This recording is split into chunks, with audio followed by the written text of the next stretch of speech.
Hello. I think everything worked. Ooh, Is it the does appear stream so. stable? There are people on the stream. So yeah. Is it stable? I don't know. This is different Seems internet. like it so far. Okay. Mm-hmm. I will not open anything else on my computer ever. And maybe it'll stay that way. Oh my god, I don't know what it was yesterday. The stream, I know we had problems because I saw like we were dropping frames and stuff, and like there was that audio issue in the beginning. The audio issue in the beginning, I understand. We tried a different audio approach, but like the streams having troubles yesterday, that's new. I dislike that. We don't want none of that here. None I of could that. call a resident IT guy. Yeah, it's not good. It's not good. So yeah, we'll have to figure that one out. I'll do some video game streaming or something to figure out what was going on there. Yep. This is a perfect excuse to play video games on the internet for several hours. That's right. I'm just checking the internet. Look. That's right. Look. The internet is a series of tubes. All right, and I gotta clean them out. I gotta clean them out with video games. Clean them out with the video game. That's Shoot some right. ping pongs through those tubes Yeah. to get all the things out. Right? Yes. That's Yeah. Oh my God. You need the horse racing. Oh fucking hell. That was such a good bit. Such a good bit. Okay. Sorry. Hey everybody. High Shelf Gaming here. We're gonna be playing some AGON. For the last time. On this campaign. For this one. I mean, there's some other like Paragon stuff that I'd like to run at some point. Right. There's a lot of good stuff. Yeah. They just released another one. I picked up a couple of games for Paragon that I'm reading through. Yeah. They released another one recently. It's a guy who's done a couple of them. I can't. I should remember his name, but I can't. But it was called like Tavern Stories, where you're like, it's another. There's like several games now. This is like the third one that I've seen where you play as like former adventurers who like now own a tavern. Yes. And you just like swap stories and do stuff like that. That's cool. But apparently uses the Paragon system. I haven't had a chance to look at it yet, but that was the most recent one I saw. What blows me away is these like Paragon system games are like $2 and $3. Mm-hmm. Like I was expecting, oh man, I'm gonna somebody drop, like, set the standard. Yeah. And now everybody's like, all right, well, if I'm gonna do a thing, it's got to be $2 worth of material. Yeah, and I mean they're only like 18, 19 pages for the most part. Right. So I mean it's like a little tiny just supplement really, and you still have to have the AGON core book because of the way they did the Paragon stuff. So so yeah, it's not like they're like full. I guess they were full hacks, but it's different. I was reading something about the way that like John Harper and Sean Ender had set it up, that it's like need the full book. There's no SRD. Little add-ons. Yeah. They're all very cool and very creative though. So I'm excited to dive into some, and maybe there's like a kaiju versus mechs one. See. That is just too good. It's just too good. Yeah. We got to do the one shots of all of them. There's like a One Piece one. It's like very similar to One Piece. It's like pirates, but kind of anime. It's like very good. Speaking of one shots, did we put lasers and feelings on YouTube? No, not yet. Oh, lasers and feelings, yes. Not lasers and feelings. The one that we just did. Oh, Crash the System is not on YouTube yet. No. Okay. No, I think it has finally fallen off of Twitch, which means that I need to. What about Nitro? It was super good and super fun. So. I've got my katanas now. I definitely need to put it up on the thing. You're saying you can cosplay? I can. Oh, I can. You're fucking. What is it? Mall Ninja. Well, the Mall Ninja and Subway the Subway Shinobi. Yeah, Subway Shinobi. Street Samurai. Well, next time I'll play a Street Samurai from the books. Sweet. See, but in my generation, instead of the long leather trench coat, it was the pea coat. That's right. Pea coat and fedora with the scarf. You looked more like an elderly man in an anime. Yep.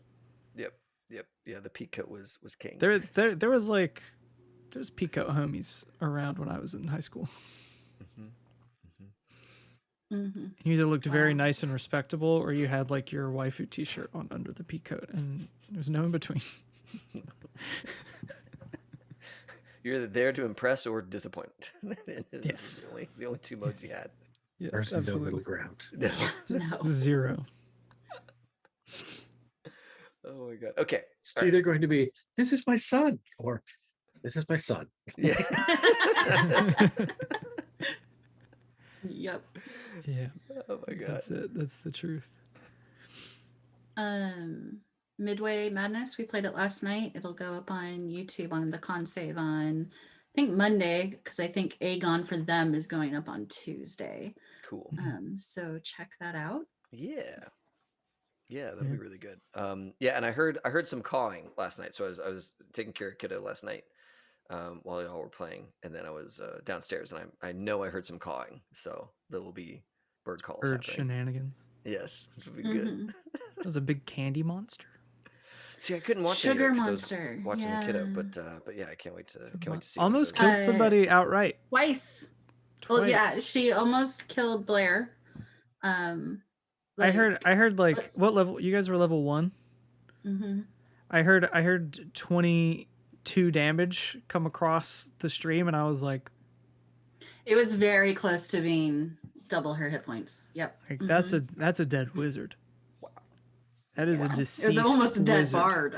I've seen Kelly's character. I don't know if this is meta or not, but her character has like 8 hit points. I'm so... a paladin and I have 16 Oh my god. right now. And Yeah. I went unconscious once last night too. So Yeah. Taylor rolled really well at times, but it was really fun. And we're going to be level 2 the next time we play. And yeah, check it out on YouTube at the concert. Yeah, that'll be really good. Oh, and I guess we can't link to the video, but surely, Canadian Moose, I see you in chat. Will you please link to that? Link to y'all's channel in the Twitch chat here. That'd be amazing if you could do that. Okay, so and then on Wednesday we have Red Markets with Michael here running Red Markets for us. That's our zombie apocalypse meets economic horror. Capitalism is terrible. Yeah. Capitalism is bad. Yeah. With a rather detailed negotiation mechanic, which I like to see. It's like normally, it's I roll persuade and he's going to give me his whole kingdom. It's like, oh, that's not how it works. But I don't have a system to show you why that's not how that works. And now we have a system, which is nice. System that has just mechanics for bad things to happen to you, and yes, talk too much. Yeah. You can have bad things or really bad things or negative things for talking too much or bad things. There's not so many rules for good things. No, but that's nobody plays these games. Well, the game only is rules... very squishy until it's not. Yes. Yes. that is a very appropriate description. It's like the rules about good things are typically about how you lose good things. Right. Yes. But not about how you get them. Yeah. Yeah. There's like a handful of ways to get good things before you lose them to somebody else, which is the kind of game I like. Right. To play and to run. Okay, so those are things that I can think of right now. We do have some stuff coming up in September. We have Gen Con coming up, the Con Save, HSG. We're going to be doing some stuff together with Artel Saurian Games, which is going to be awesome. I'm waiting for those events to be posted or confirmed before we talk a lot about them. But we're going to do a cool thing together, all together now, and it's going to be great. And I think that's everything. Mass Effect Saturday? This coming Saturday will be Mass Effect, right? So this is going to be our last AGON. Mm-hmm.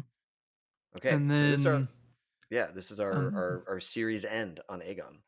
Yeah, and then a month from today, so not 2 weeks from now, but 2 weeks, unless there's no Mass Effect. But the next thing I run will be the return of Horrific Spooky Gaming. Sweet. For a perhaps a little bit of a longer mystery. I don't know, maybe not. So we'll see. And I think I can totally sneak in a Crash the System one shot between now and then as well. There's a lot of energy around that.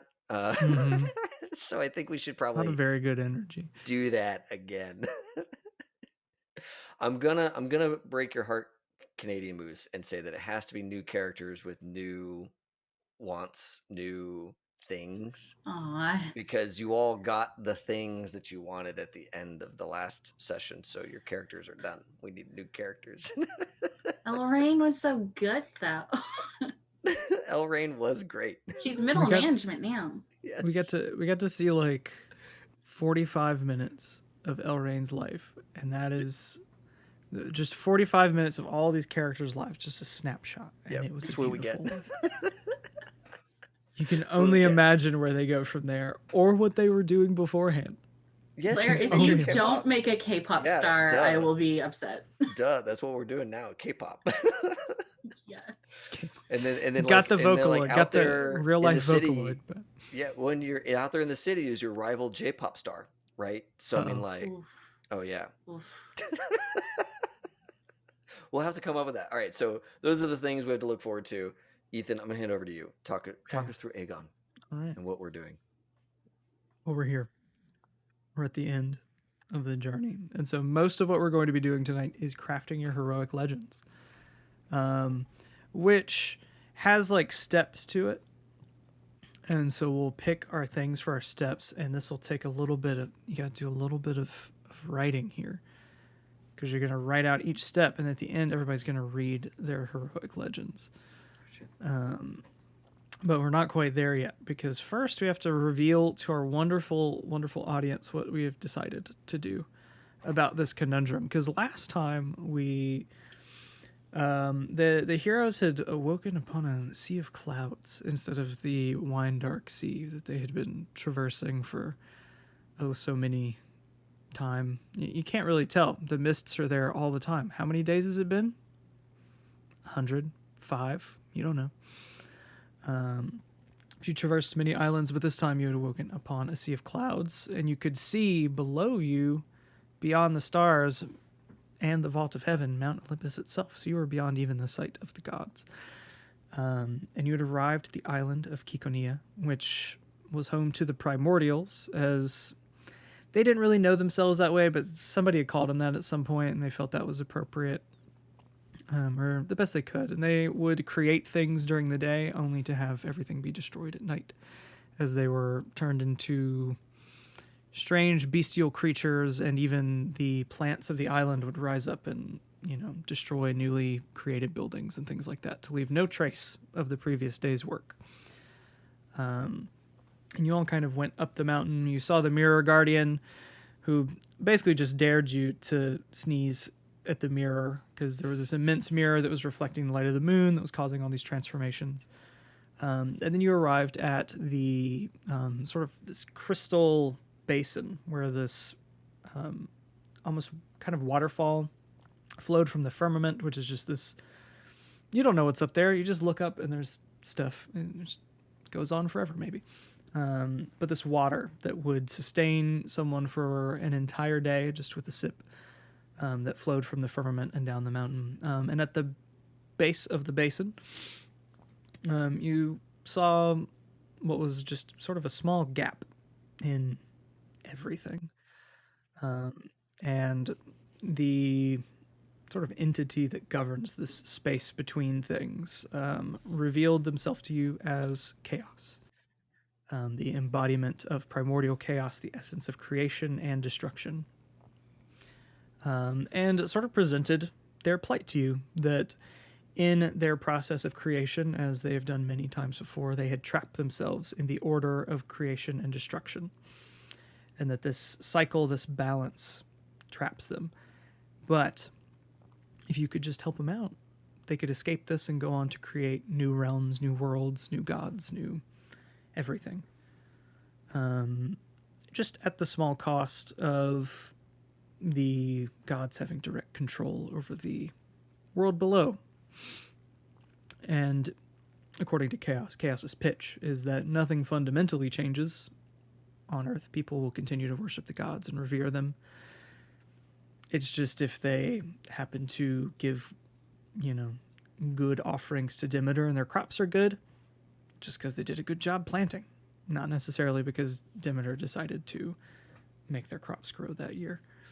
And likewise, if crops are bad, it's, just a fluke of the weather, right? Some folks were all for that. We have devised that our 4 heroes occupy 4 quadrants of almost like your political party map that they've got now, with some having ties to the mortal realm, but thinking that perhaps the gods, it'd be fine if they were gone. Some having ties to the mortal realm, but revering the gods. Some revering the gods, but with no ties to the mortal realm, and some doing neither. having no ties and no reverence, as it were. So naturally, things were divided.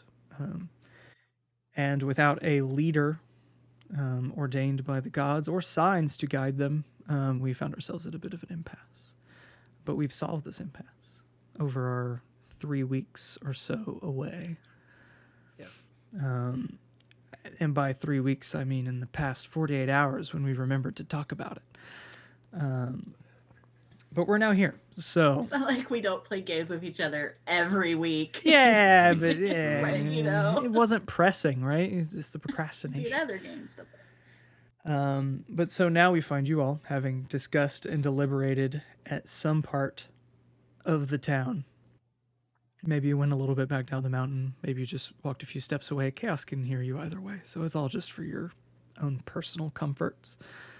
Well, when we were really close to Chaos's basin, wasn't the like day-night cycle going crazy fast? It was very, very fast, yes. Yeah. Yeah, so we went back down to Right, because we knew that our like boat crew, every time we had like a full sentence, that was a day for them. Pretty much. Or something. It's like, well, let's not make them wait so long for us to come to this decision. So you descended the mountain to have your discussion. As long as you didn't tread too close to the mirror, the guardian remained within it. You were able to just take a sip of water if you wanted to sustain yourself, or fruit on trees or what have you. I think some people had maybe some objections to the water last time, if I remember right, but didn't fully understand it. Werewolves. We thought the water was maybe causing some of the transformations that we were seeing, but now understand that it's just a product of the mirror itself. But yeah, so you all have deliberated. Is there anything you all would like to do or cover in town before returning to give your sort of answer to Khaos?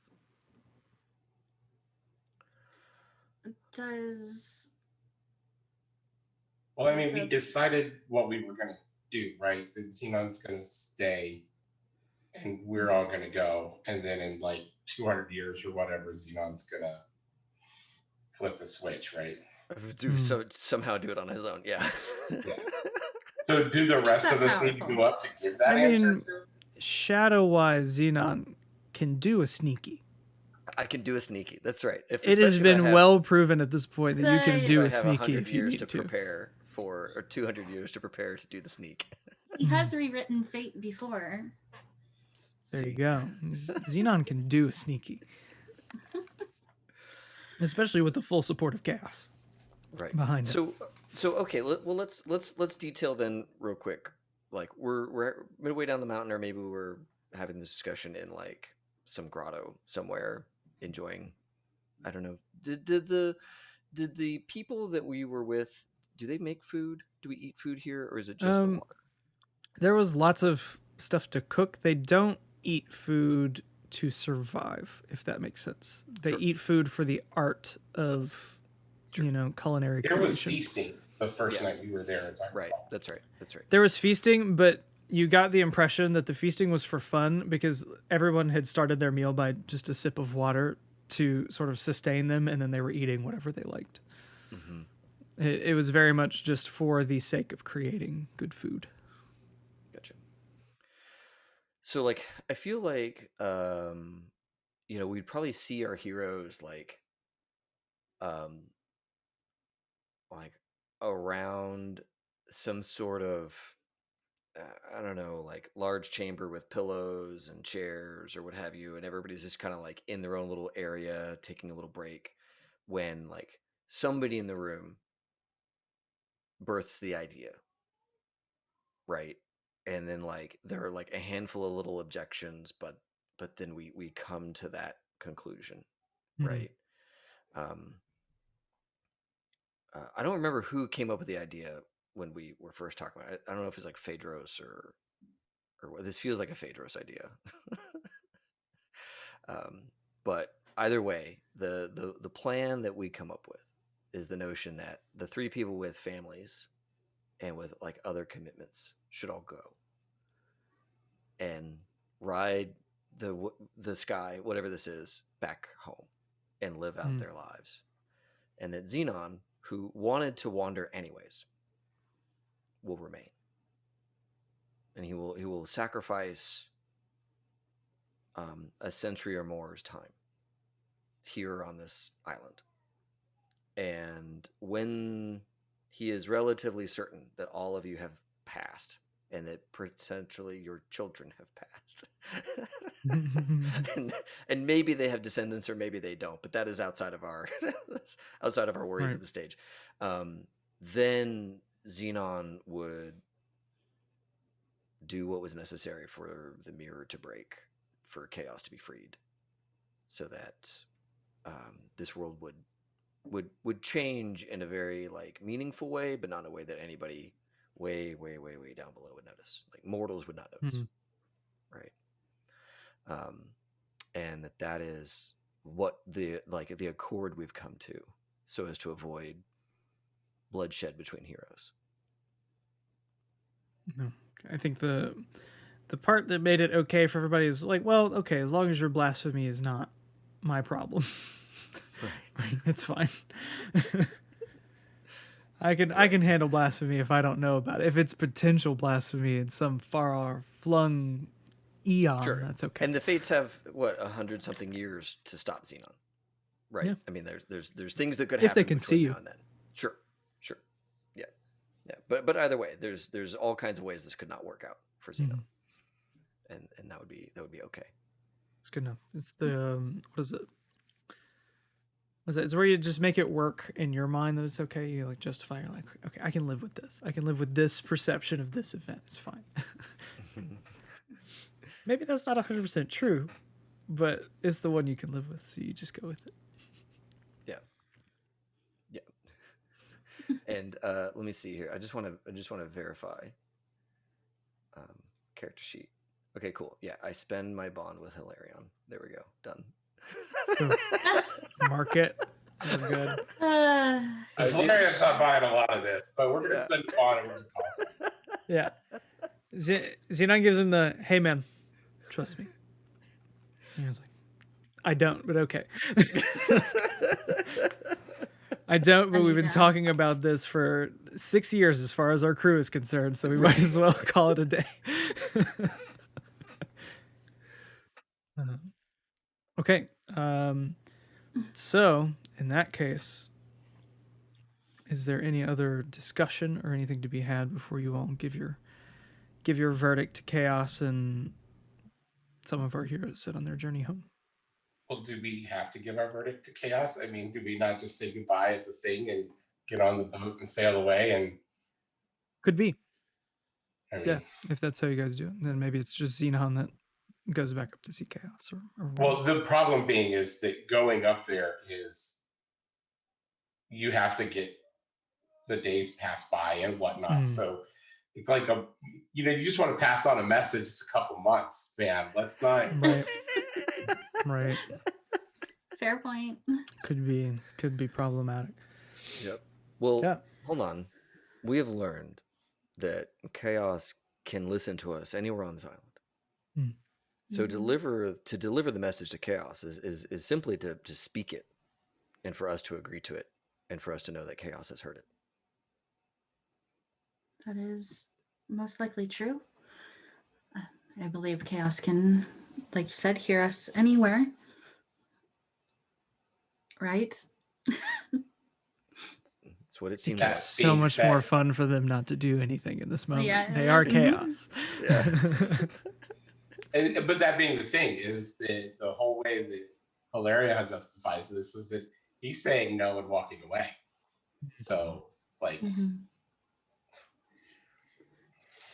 yeah. Well, yeah, I had an alternate idea in my head where like we slept on it, and then when y'all woke up, Xenon just wasn't there.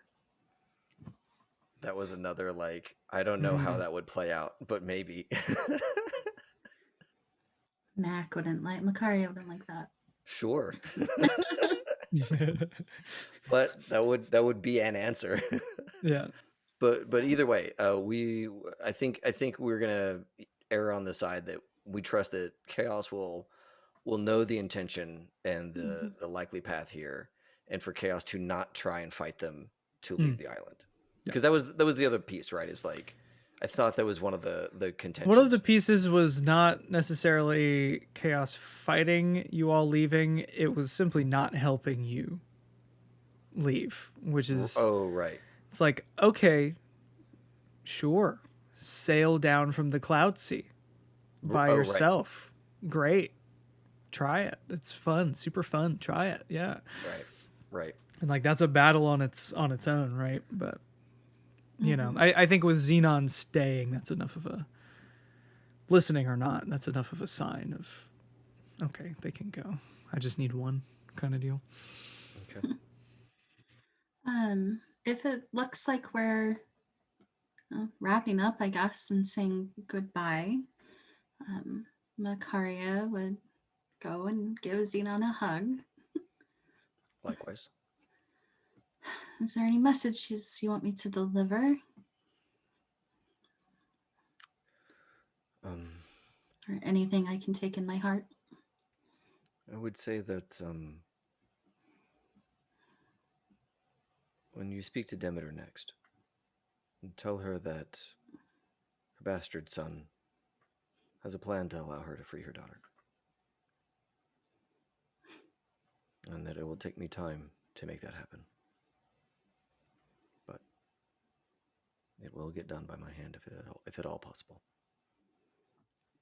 I will deliver this message. And I hope to see you again.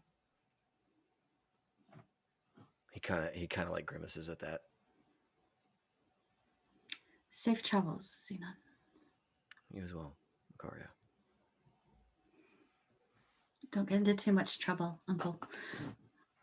Oh, I'm not staying here overnight. Not as foreshortened. She'd turn and head back to the ship. I think Xenon is gonna go over and like give Hilarion a big handshake and like the warrior hug thing. Hilarion's not gonna. No, he's gonna get a big hug. He's gonna get picked up and patted on the back. Sweet. You know, Ribs it's crying. gonna hurt. Yep. Gonna have a broken rib afterwards, but you know. He'll be set back down, and then Hilarion's gonna be like, just don't do anything rash. Think things through before you do them. I wouldn't dream of it. You always do things rash. So I wouldn't be able to get you to part with that incredible club of yours, would I? No. Had to ask. Also, I think you're an idiot. Still don't trust that asshole up there. You met him one time. Suddenly you believe every word he says. Well, I'll have a century to get to know him.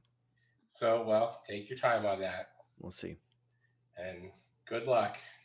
I think there's enough materials here for me to build a boat if I have to. Yeah. So, you know. Everybody here can get it built in a day. So. You want a boat? Somebody have you a boat built in like 2 hours. Yeah. But yeah, be one of those massive galleons, you know, like a boat that won't exist for centuries. I'll get one. Just an aircraft carrier. It's like, hey, we just dreamed this up. It's so weird. It's great. But it's still made out of like stone and wood. So it's like you need like a little floaty palace that you could drift off into the water at night, buckling under its own weight. Yeah. I am so sorry, folks. Somebody's unhappy. Oh no, it's nighttime. Here they come again. Not again. Surprise. It's a battle. Oh my gosh. This poor dog. There's a small dog who lives next door, and my big old dog is afraid of small dogs. And so whenever he hears one, don't trust him. Don't trust him. Let his voice known. I understand that. I don't trust the little things either. Yeah. Cause me nothing but trouble. That's right. The shorter, the more trouble. Keep on talking. This game's only going to last 2 hours tonight, so you just keep on talking there, babe. How much trouble can you get in? Trust me. How deep of a hole can we dig in 2 hours? Yeah. Trust me, I have dug more holes. This is nothing. It's nothing. Yeah. Guess Hilarion will go get back on the ship. I think that Xenon will like. There's got to be some game that Phaedros and Xenon play, like Pente or something. You know. Mhm. And so I think that like Xenon would like pass a stone to Phaedros. You know, like just one of the game pieces. Mhm. Maybe we even got it up here, right? Mhm. Like it's the finest Pente set they ever made. You know, it's like pure black onyx and like opal, or I don't know. You know, it's just incredibly Something. beautiful Yeah. stone. You know, Yeah. or just diamonds. You know, I don't know what it is up here, but it's They it's just gonna be incredible. whatever. They'll make it out of something silly just for fun. Right. Yeah, and I think that Xenon will pass the piece to Phaedros and say you should leave with this before the night falls. And be a treasure beyond our understanding by the time you return home. I think he'll hold on to it and he'll hold it tight. Like, it won't be the same to play it against anyone but you. I'll give you like the like forearm grab. Oh yeah, cool, perfect. And then like kind of like bring it in and like tap on the back. Yeah. It'll be strange to drift on without someone to see eye to eye on a few things. So I will miss you dearly. I will too. Miss me, dude. No, wait.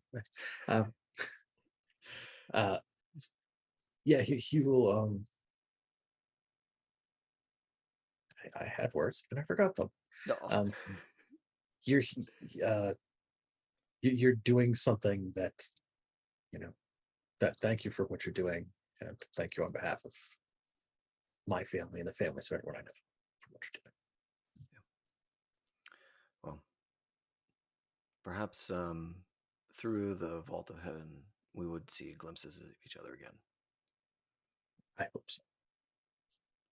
Excellent. I'm gonna get to it. See that they all get home safe. I'll do everything I can. I'd hate to. Shoot you on the shoulder. Yeah, exactly. And then he's gonna just turn and walk away. He's just gonna like go. Yeah, and find some place to cry where nobody can see him. Buddy. But as you turn to leave, Phaedros, you notice that your friend Nakarkis is there with his friend that was the other night in the big like raven wing regalia, is now just wearing like a very simple black tunic that's like overlaid in like gold. And they walk up kind of like arm in arm. And Nakarkis says, is it all right if we bring one more on our journey home? I just remembered my dear friend from the last time I was here, and I would very much like for both of us to leave this time. I'm like, is this safe to have this guy? And then Nakarkis will like lean into you and he says, "It's okay. I told him not to sing." Just kind of like, I remember There you the go. words I said. All right, welcome aboard. We'll find a job for you. Yeah. He just kind of, and the man looks almost like almost like he doesn't want to speak at all. He's just kind of like, and just kind of smiles. He's like, Good. he'll start talking in a few days. He's just not quite sure yet. Okay, he'll fit right in. We'll be fine. Mm-hmm. Yeah. Lose one member of the crew, we're gaining another. It's not even. Yeah, right. This works out for the best. Nothing can go wrong here. Singing powers. Yes. Yeah, and so with that, Nakarkus and Demophilus will, or I can't. How many eyes were in that word? I can't remember. It's Demophilus or Demophilius, one of the two. But either way, they both board the ship. Yeah, and they'll be heading home. So I think now is a good time to start doing our heroic legends, and then we can pick up any additional scenes and epilogues and stingers and all those kinds of fun little scenes after those have been created, because there's a whole process involved in this actually. And to help that along in the Legend Keeper, there's a page called A Hero's End. And y'all can open that and we'll go through that one at a time.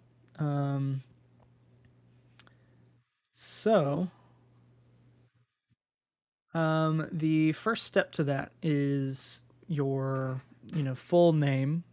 So and you'll kind of want to keep track of all of this so that we can kind of read it all at the end. So it would be like, Shadowwise, Xenon, Scion of Demeter's, what have you, that kind of thing. But the first thing that we're actually that's new is your legendary title. And to calculate your yes. You said it's in the Legend Keeper under what? A Hero's End. So AGON rules legend A Hero's End. Thank you. Yeah. And so the first thing is your legendary title. And to kind of calculate your title, you take your 2 highest virtues, and if you like the title, you keep that one. If you don't like it, you come up with your own. So for example, if your 2 highest virtues were acumen and grace, you could be arbiter or conjurer or healer, right? But this is like kind of the title that people ascribe to your name. So you won't just be Phaedros. You might be, Vindicator Phaedros or Champion Phaedros or something like that, and then followed by your epithets, right? And so what is everybody choosing for their title? If you find the one that's under your category, then that's easy enough, but it's almost like character creation part 2. It's character destruction, really. Yeah, right. So if all the options there for you feel like they're not a great choice, then you can just make up your own. Okay. Just pick one that you feel is most appropriate for your character. What do you have to choose from there, Phaedros? Because my top 2 are acumen and courage. Oh, my choices are conqueror, warlord, and vanquisher. Yeah. None of which feels super Phaedros. What's your 3rd highest? The other 2 are tied. Okay. So, yeah. So maybe pick your highest and look in the other 2 categories too. Yeah. That'll give you some extra ones, because for some of them they've felt very appropriate based on what the values were. But I think the acumen and courage were the only ones that didn't. Yeah, because for Hilarion, it could be either champion or guardian or slayer, and champion or guardian, either of those works. Not really slayer, but yeah. I think the way that acumen and courage were bestowed in our game is maybe a bit different than sort of how it was when they were writing and playtesting this, and that's why you get conqueror, right? Because that does take a lot of acumen and battle tactics and courage and fighting and things like that. Sure.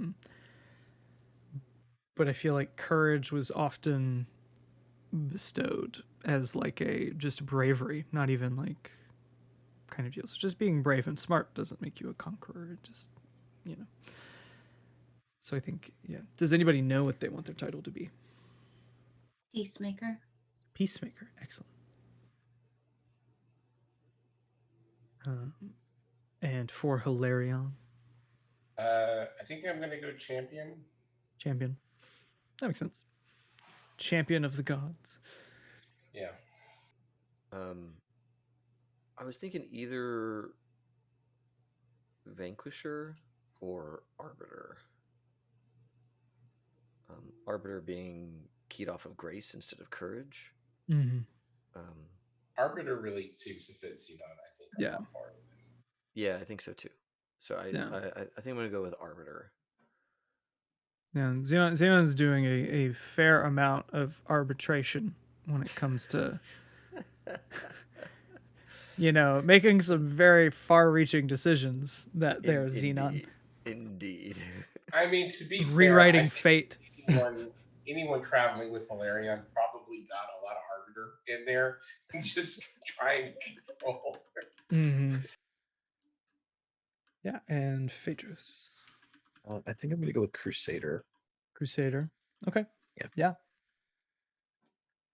On Phaedrus' noble crusade to right the wrongs and get home. That's right. Kind of a crusade. Yeah. Okay. Excellent. Yeah, because it says there at the bottom, if none of these titles appeal to you, feel free to create your own. They're just ideas, not limits.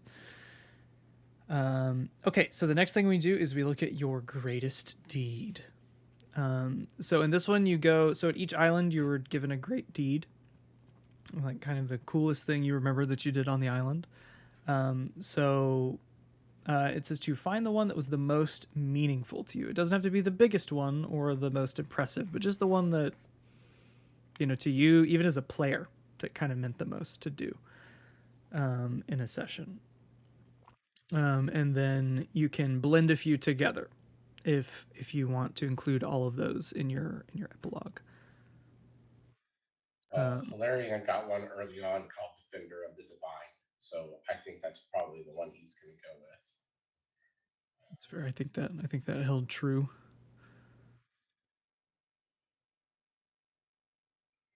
And as you write these down, they should be in like epilogue sentences, right? Like think of like the credits, and they show your like picture, and then like a little like where are they now? But it's like what did they do kind of deal.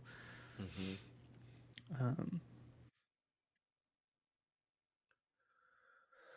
Yeah, it's kind of like what you do for the fate of every island, except it's like a bit more extended to encapsulate the whole here. We didn't have anybody like die.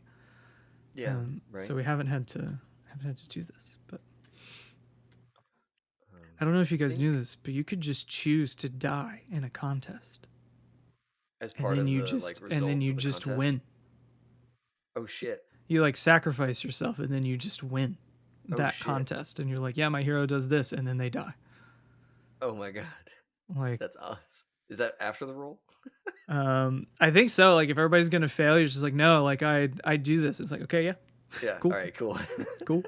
Yeah. How do you suffer? I suffer through death. Suffer through death and also win. Yep. Yep. Suffer through death and also myself win. against the cracked gates of Hades and pull them together with my own body. Yes. And it kills me in the process. Yeah. That works. That freaking works. Yep. So what can we include more than one? You said? Yeah. So yeah, you'll just kind of like blend them together into like your description of your hero's greatest. It might be greatest deeds.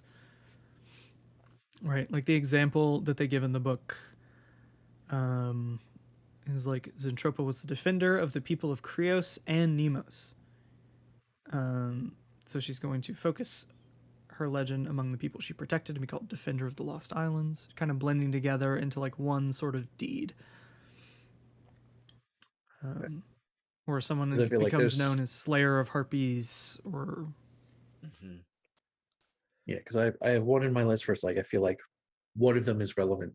One of them is Mike's favorite of what happened, and one of them is like significant in the in world. This is like a significant thing. So are they like sort of close to each other, so you could kind of blend them, or are they very different? They're pretty different because like I like the favorite of the Fates one from like the reweaving of the stuff. Yeah. But the one that's in there about like the strange lantern for keeping the sacred blue flame that pierces illusions and stuff, where it's that's like a significant thing in terms of like this particular sacred flame whose name I totally forget, being like a whole mythology thing, right? Like, yeah, I think in that case you would just have like Phaedrus, who was always favorite of the Fates, or who was named favorite of the fates, also became the bearer of, the blue flame of the underworld, Orphany. Or what was it? I think Orphany was the flame bearer. I can find that island really quick. Yes, let me see. That's on here somewhere. Characters. Phobos, the blue flame. The bearer of Phobos. What's everybody else thinking? So I also like two. That was when I was the apprentice of Hephaestus and the Mender of Fates. And I think I can combine those as to like Acolyte of Fate or something along those lines. Or even like Divine Craftsman. Because you can both reweave fate and, forge with Hephaestus. Fucking kind of awesome deal. Like something along those lines, right? Yeah. But the idea is like this, all of this should fit into like a sentence. The ideas from these sections should be like sentence after, or a couple sentences, right? It's just, it should read as like a nice little paragraph of epilogue. Yep. Beautiful. Thank you. Yeah. And Heather, what about Makaria? I have, what I wrote down was Makaria defended the underworld, its gates, and the spirits that entered into it. She's become the guardian of the underworld. Yeah. Absolutely. So cool. So there are greatest deeds. The next one, we go to the Vault of Heaven. You all did many constellations on the Vault of Heaven. Well, 3, but basically more than that. Like I could mark off 3 more. You were like 1 star away. So, so that means that each of you who is returning home, so Dave is not here, but that's okay. Dave is not returning home. You will answer one of the following questions and add it to your epilogue. So the 3 questions that you can answer: what boon do the gods grant your people? What curse or burden befalls your people because of the ire you earned with one of the gods? Or what monuments are built in your honor, and what virtue of yours do people aspire to achieve? So pick like one of those 2 questions to kind of answer. I think 2 is fine, but so if there's, because I feel like the boon and the curse don't so much coexist so well, but boon and monuments, curse and monuments, both of those are fine. David, you get to answer a question from the second set of questions under the Vault of Heaven, like subcategory on the page. Okay. Which is if you did not return. So those questions are: what mythical properties are ascribed to your hero and the songs sung about them? Who still waits for you to their dying days and hopes that you will return home? Or how do the gods torment you as you wander, never able to return home? I don't think that last one applies based on where you're going. Yeah, because the question is, how do I torment them? As I like throw spitwads down there. Just yeah. Hilarion had the right idea. I'm gonna throw stuff at Olympus for the rest of time. If I couldn't hit Olympus with any of the stuff that Hilarion threw, I'd be real annoyed if you. Well, the craftsman will build the world's largest and finest trebuchet to hurl objects at Olympus. Just a massive papyrus airplane. Just heaves it off. A catapult could never get you there, but a trebuchet. It has to be a trebuchet. With a proper the counterweight. Of siege weight. Yes. It can hurl a 90-kilogram projectile over 300 meters. That's right. How is Khaos as a counterweight? Infinite in density and mass. So probably just break it. All right. But yeah, right, so everyone is answering their questions. Yeah. We'll keep those secret. Oh, you don't want us? Okay. I want to be surprised by your gifts. If you have any questions or want any feedback, that's fine. But if you know what you want and you got it all written up, that's fine. We may not make it an hour tonight. Or wait, we've already made it an hour. That's okay. Time. What is it? What is time? What is it? I don't know. It's a construct that keeps everything from happening at once. That's yes. Well, everything is happening at once. It's our brains don't know how that works though, and so we invented time to make sense of it all. That's a whole other conversation of stuff I need to write down for Urban Shadows. Yes, yes. Time is a flat circle. These people I work for, there's more than 3 dimensions to them. No, yes. I love the yeah, that's off topic, but yeah, Urban Shadows is fun like that. You can just do whatever.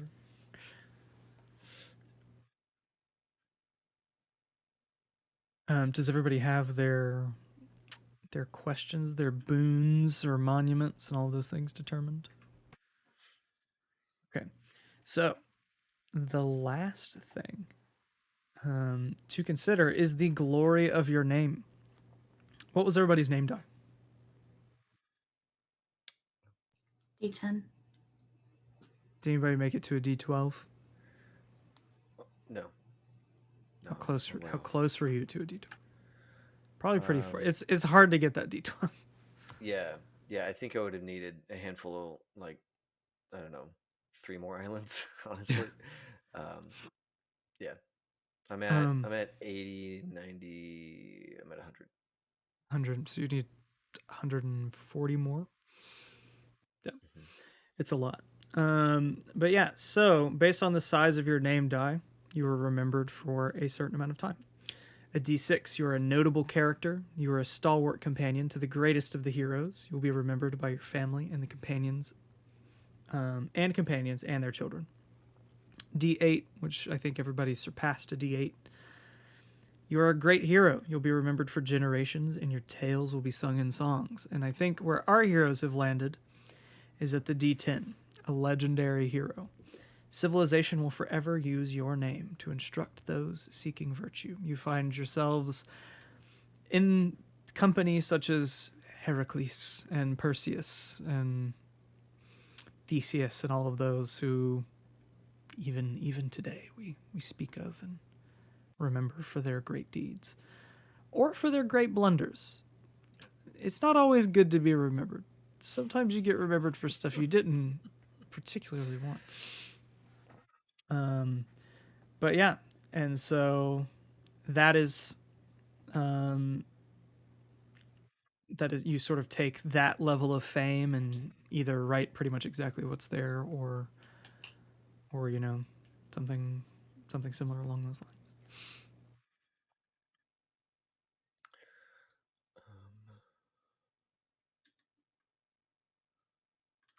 Yeah, and once everybody's done, I think we will do these one at a time. We'll have you guys little scene arriving home. I want you guys to tell me what happened when you got home. Phaedros, you get to go second to last. Xenon goes last because Xenon's got a whole other thing going on. But Phaedros, it's your boat, so like you get off the boat last.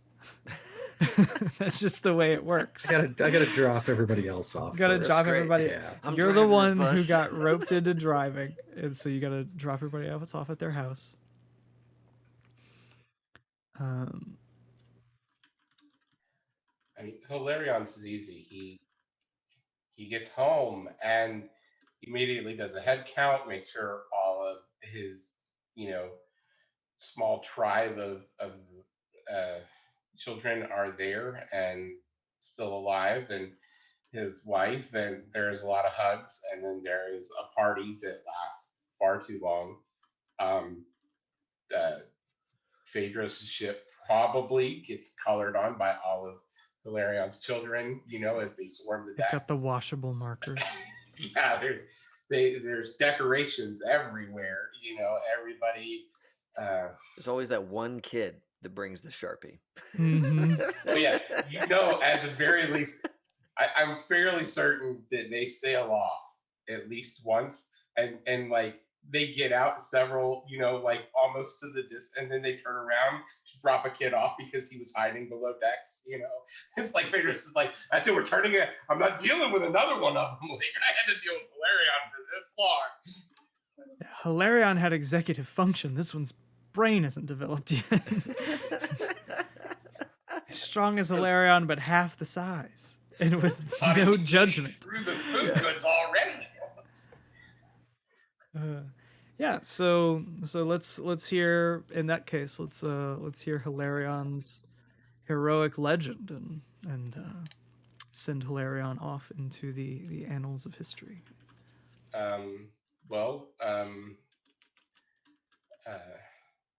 Boulder like Hilarion, champion of the gods, defender of the divine. He was blessed by the gods with a happy and healthy family, and he will live on in legend for all time. Yeah. And for many generations to come, we see statues of Hilarion as boulder-like and as large as he was in life. And sure, many stories, and honestly, like, it's really hard for the stories to ever dissipate, because so many kids mean so many grandkids and so many great-grandkids. It's like, I won't say it's like Genghis Khan, but it's not like Genghis Khan. Just a bunch of you know a descendant of Hilarion by the sound of their laughter in the distance, that is most often followed by a very large crack of their blunt weapon defeating their foes with great gusto. Yes. Excellent. And so Makaria, where does Makaria end up? Makaria needs time. You want to fill with some Legend Keeper time? 1 second. Yeah. It's funny you mentioned that, because Legend Keeper is a great tool for managing your RPG campaign, your collaborative writing project, your just playing group project. You need to put maps in maps and build wiki pages to describe everything. Or heck, you can build whole character sheets in there. And then the updates just keep rolling in. Now there are these nice little icons, so you know what page everybody's looking at. Yeah. Be like, that's big, so big now updates in terms of like multiple people editing the same thing at the same time. Yeah, good stuff. And it's only going to keep growing from here, folks. It's only going to keep growing. Yeah. This has been your commercial break, brought to you by. Thank you for giving me that time. I was trying to figure out words. Legend Keeper. Okay. Get that man a jingle. What part would you like to do first? Where does Makaria end up? Makaria returns at first to the River Styx. And then where does she find the River Styx? Because you can find the River Styx in many places, but just probably an entrance or the river close to a city of notable size. And it is there that she is allowed to pass back and forth between the Vale and where a temple is built for acolytes. And so I have iron-willed, blessed conjurer, and peacemaker Makaria, granddaughter of Demeter, guardian to the gates of the underworld, built a temple at the entrance to the River Styx, where acolytes care for those in their final days and see them to the underworld with grace. Makaria continued to protect spirits and the underworld until she was more than just a legend. Excellent. Yeah. And Makaria's patience and judgment and all of those things are the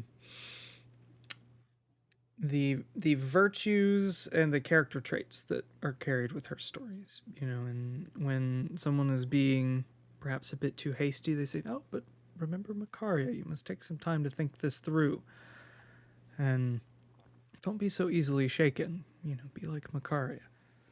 And as they do it, they'll take, you know, maybe they have a nice large stick and they'll bang it on the ground every time. It's sort of a colloquial sign of, you know, think for a minute. And that is carried on for years. No one knows why we bang sticks on the ground anymore. Like when we're talking about patience, but goddamn, we still do it. Patience, and everybody, and then it gets misinterpreted. People are like, why are you so impatient? You know, why everybody always bangs that stick around. It's like, it's because you're being impatient while you're talking about patience. It's like, no. It's a, and then people on TikTok are like breaking down the real history for everybody. Yep. It's one of those for sure. I mean, that's where it lives now. That's where all of knowledge lives. All knowledge is TikTok. And it's filtered through Tencent or whatever that Chinese company is. I don't know. That's right. Tencent owns like most of the apps. Probably not TikTok though. Whole thing just suddenly shot into cyberpunk dystopia territory already. Yeah. In the cyberpunk dystopia, people still bang their sticks on the ground because of Makaria. Yeah. And what about dear Phaedros? Phaedros. Yes. So what does it look like the day that Phaedros finally moors his ship at home? I kind of think the ship is like part of like the Navy. So there's almost like this part of me that says Phaedros like comes home walking over the hill down into town because he had to drop the Navy ship back off to the people who own it. Right. So he's actually like walking back into town. But yeah, he comes back into town with the carcass and maybe Demophilius in tow. Who knows here? Parts ways with the carcass at a crossroads and then heads for this little farm kind of on the outskirts where there's probably a young teen boy who will stand there and be confused about who this person is coming back before realizing that's Dad, right? Like he was like the little kid when we hadn't seen with him before. It's like we're gonna stand on a mountain where it's like just like, yeah, you know, it's been a while. Yeah, the big sweeping like panoramic camera shot of the kid running up the hill kind of deal. But yeah, we get him coming home and like embracing his son, his wife kind of coming out of the house. Big family group hug. With you know, kind of the camera pans up and you get like the bay in Malplia in the background. Yeah. So the heroic legend of Phaedros. Yes. Many waged shade to touch Phaedros, son of Malplius, named as crusader in the defense of his homeland. Chosen as the favorite of the fates, he also became the keeper of the sacred flame Phobos. He will be remembered as a hero of Malplia. Malplia sees as a gift from the gods calm seas and a protected harbor. The seas around Malplia become famous for their bounty. He becomes a legendary hero. His name will forever be used for those seeking to understand others, living or dead. And I think the last scene of him is him like old Phaedros, like sitting on a bench down by the bay, like watching the boats go in and out. And it kind of like pans out and there's he's actually sitting at the foot of a statue that is like young virile Phaedros, pointing out to sea with his spear, and like that star metal tip is on the spear on the statue, pointing the way out to sea. Yeah, and as he sits there, a song starts to drift over the hills, sung somewhere nearby, not too far off. Yeah, and then handful of blackbirds like land on parts of the statue. Yeah. Excellent. All right, and so Xenon. Okay. Xenon. How does Xenon spend the, we'll call it a smooth 150. We're dealing with demigods here. Sure. 150 years on Kikunia without aging or Well, I guess for Xenon, it probably feels like, a year or two. Wait, so how do we know he's not aging? Because Hilarion thought about this and actually remembered that nobody ever said anything about not aging, and figured after a decade or two he'd be too weak to beat the thing, and the problem was solved. Sweet. Perfect. That's what we needed Hilarion to know.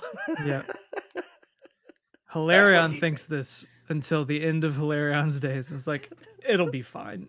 And lays to rest.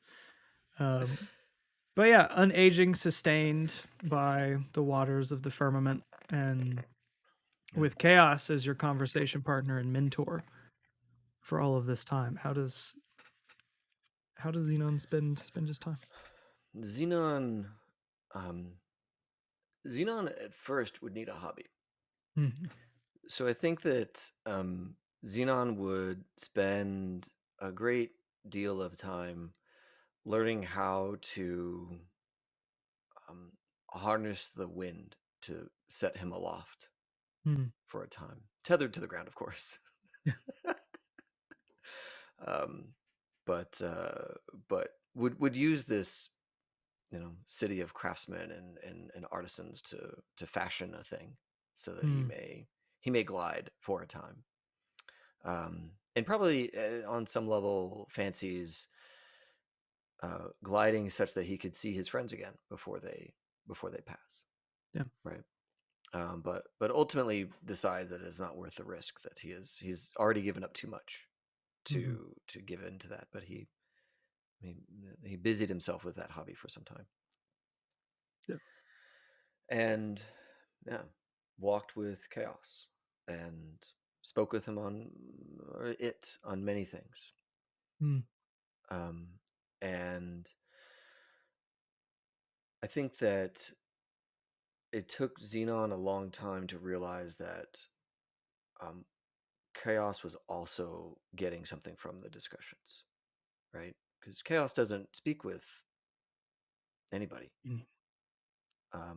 And so there was probably a time where they became companions and then had a falling out and then companions again, kind of thing. I Mhm. would imagine it over this span of time. It just happens. If nothing else, it's all Xenon's fault because he's still like half human, and there's just no Mhm. way the human psyche can like have one friend for that long and it all be Right. okay. Even going into the city to dine and discuss and all those things would only carry so far because Xenon knows it's all bullshit. It's all gone at the end of the Mhm. evening, kind of thing. Right. Nothing sustains. Nothing is real. In Do that you sense. explain to the Primordials there you'd have time, but would Xenon make the effort to like kind of change their perspective on sort of their way of life? I think that Xenon would. I have a little epithet for Xenon at the end Mhm. here.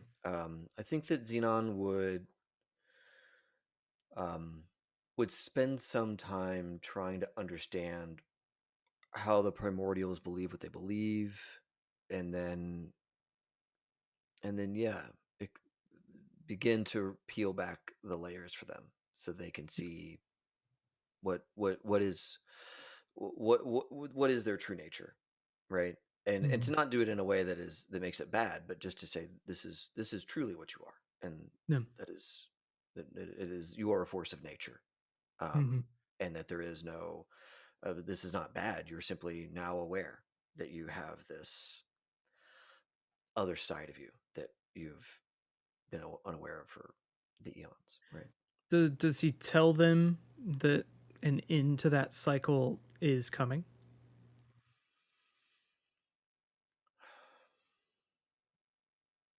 I think he does. Mhm. I think it takes some time to get there because Xenon understands the path to success a lot of times is what you don't say. But I think that through his time with the Khaos, he is learning that by divulging all, there is a kind of respect and like there's a kind of trust that you form there. And I think that by the end of his days, Xenon wants that in all things. He doesn't want to remain. He wants to.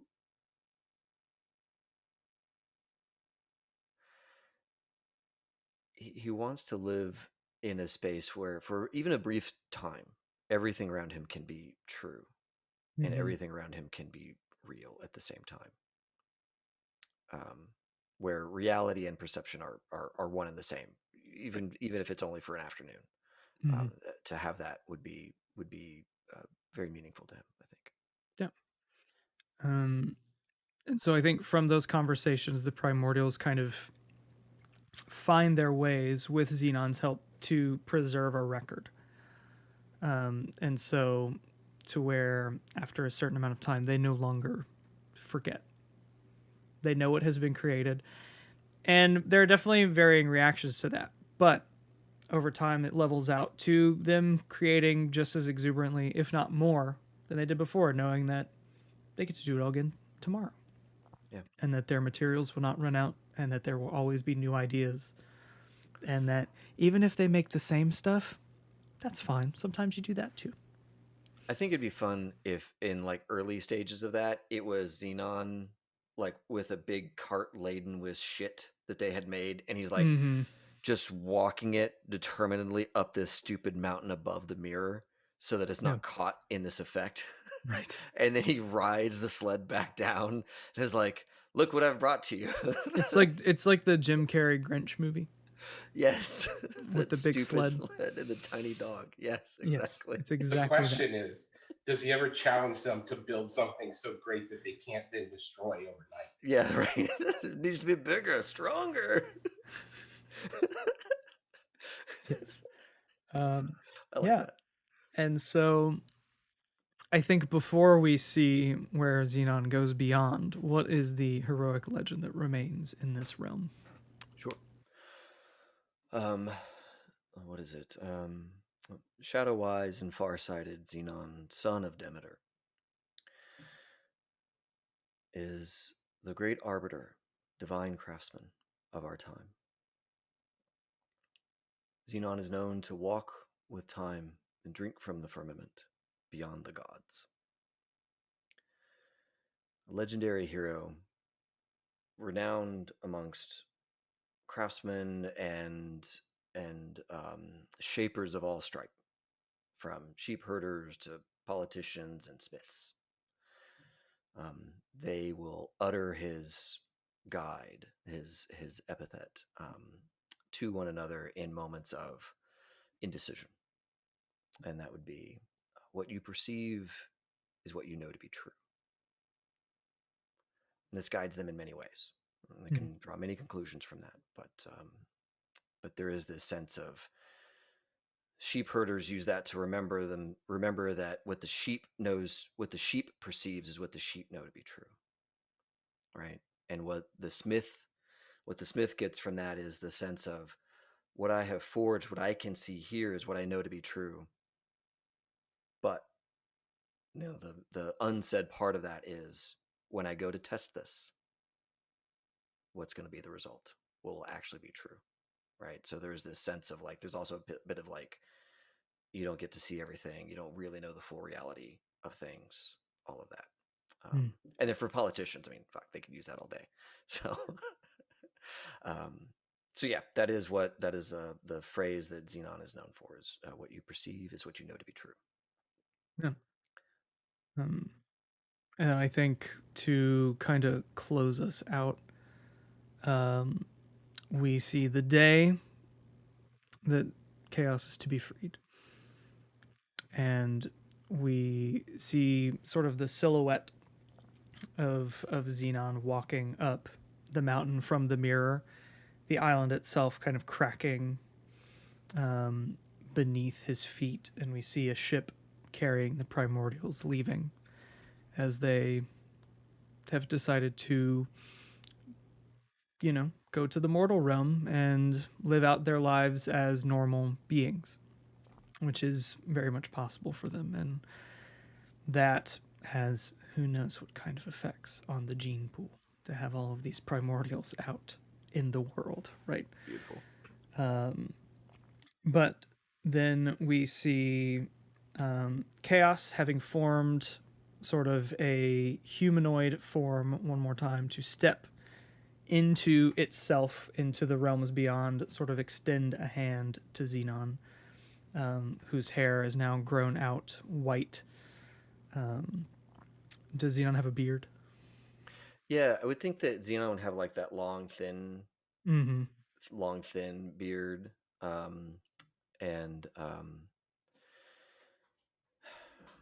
and has like one final thing to release before he walks with Khaos into the realm beyond.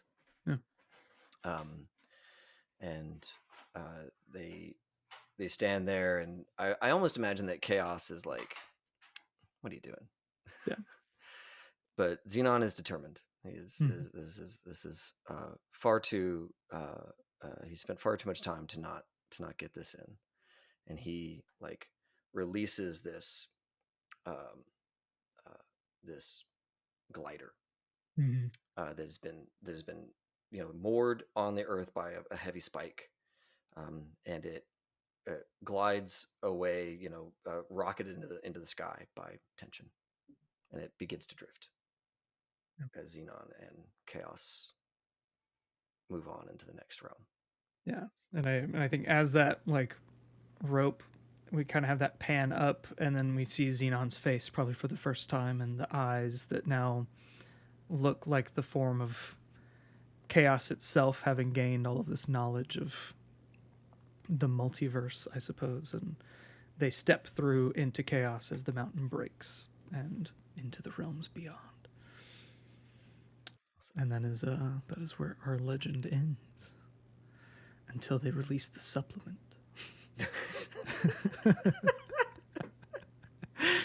Into the realms of chaos. Beautiful. Ethan, this has been a great game. Thank you so much for running it for us. No, we finished the thing. Hey! I don't normally finish things. That's amazing. We finished the thing. Yeah. So I have a question for you guys. This glider. I have two ideas, and I want you guys to tell me what happens.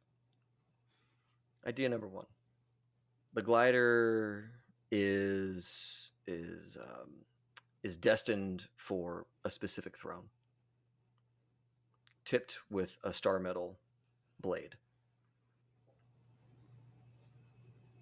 to drive itself into the heart of Zeus as he sits upon his throne.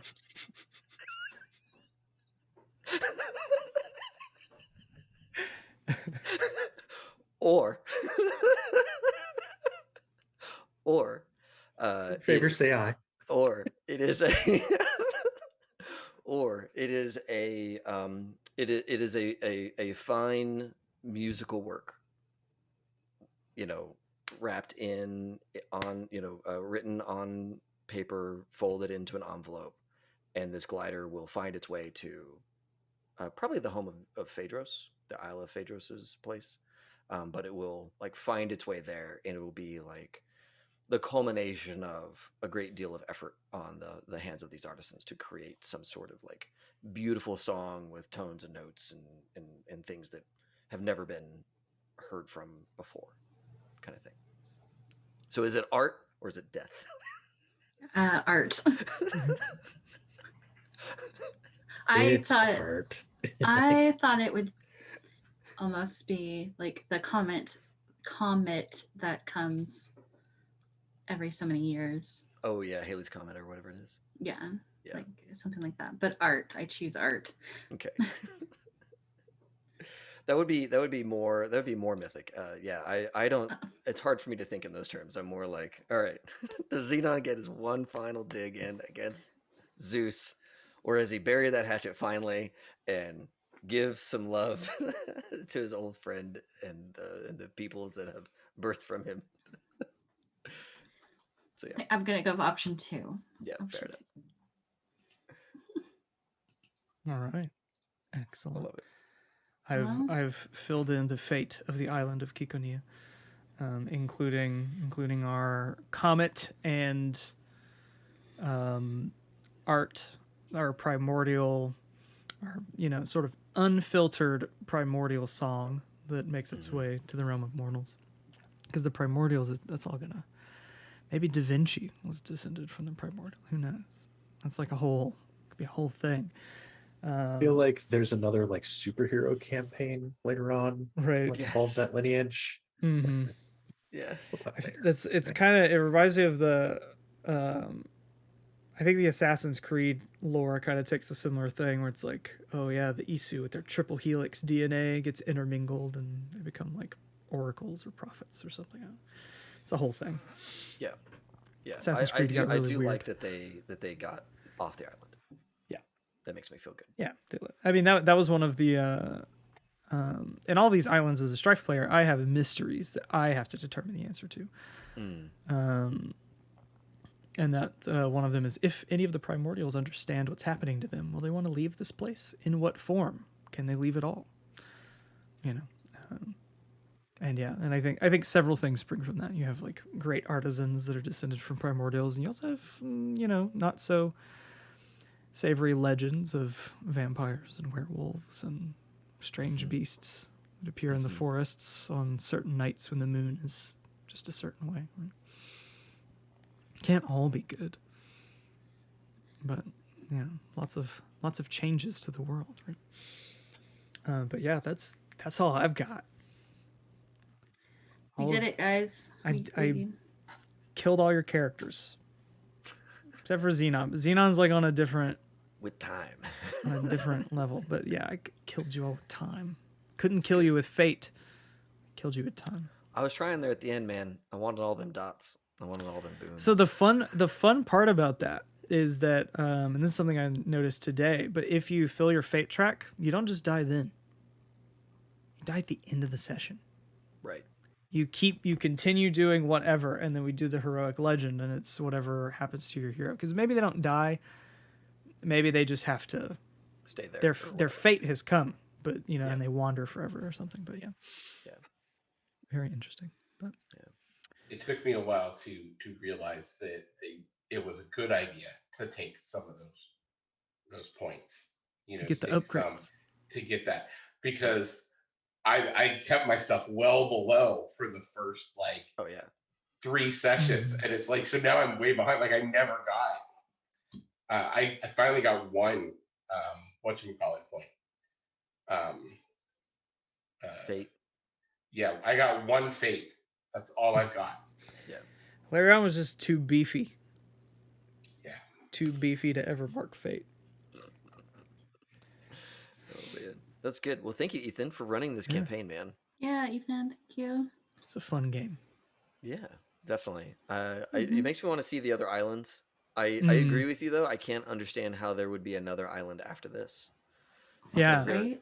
There are just so many incredible things that it can happen here. It's like, how do you proceed? Yeah, let's see. I could run a whole campaign without repeating a single island. That's amazing. That's great. That's cool.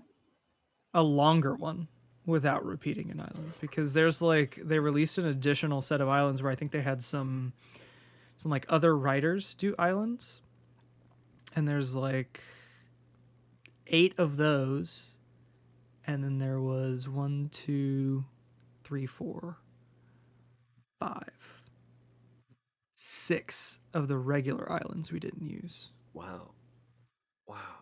And I, having done this, I could totally see sitting down, banging out 2 or 3 islands.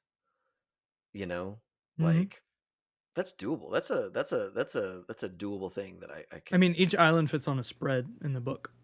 Yeah. And one of those pages is often a piece of art. That's so cool. So it just fits on a little page. Yeah, so each island is a 1-page adventure. Pretty much, yeah. Because you just the thing you mark is the sequence. So all the contests,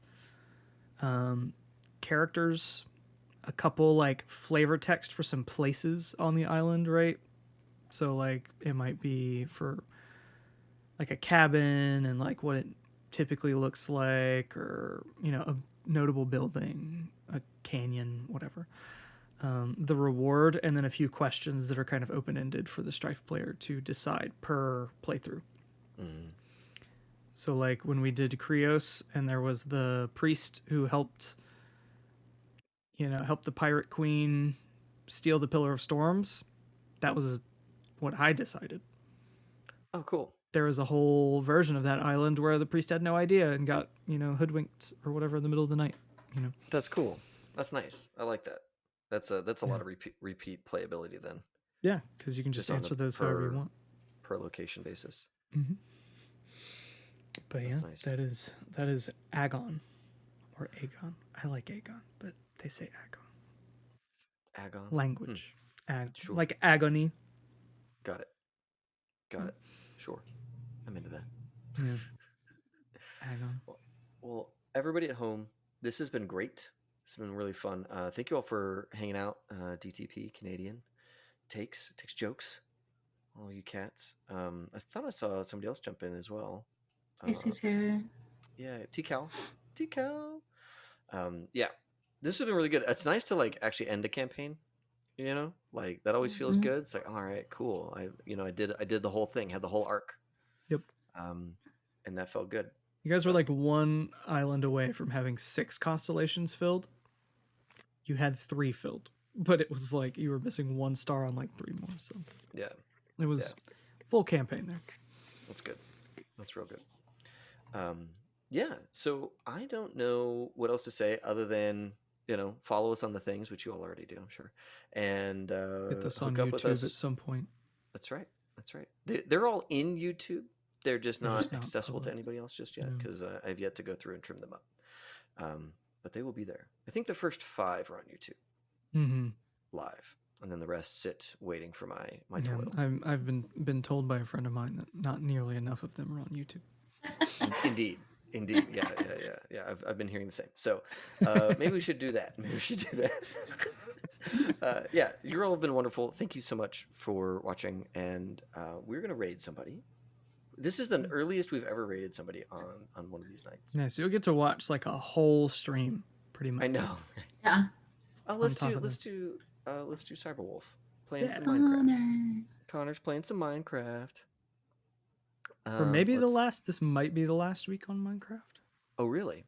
I think a new game for July. Okay. I might be mistaken though. Maybe ask him about that instead of me. There it is.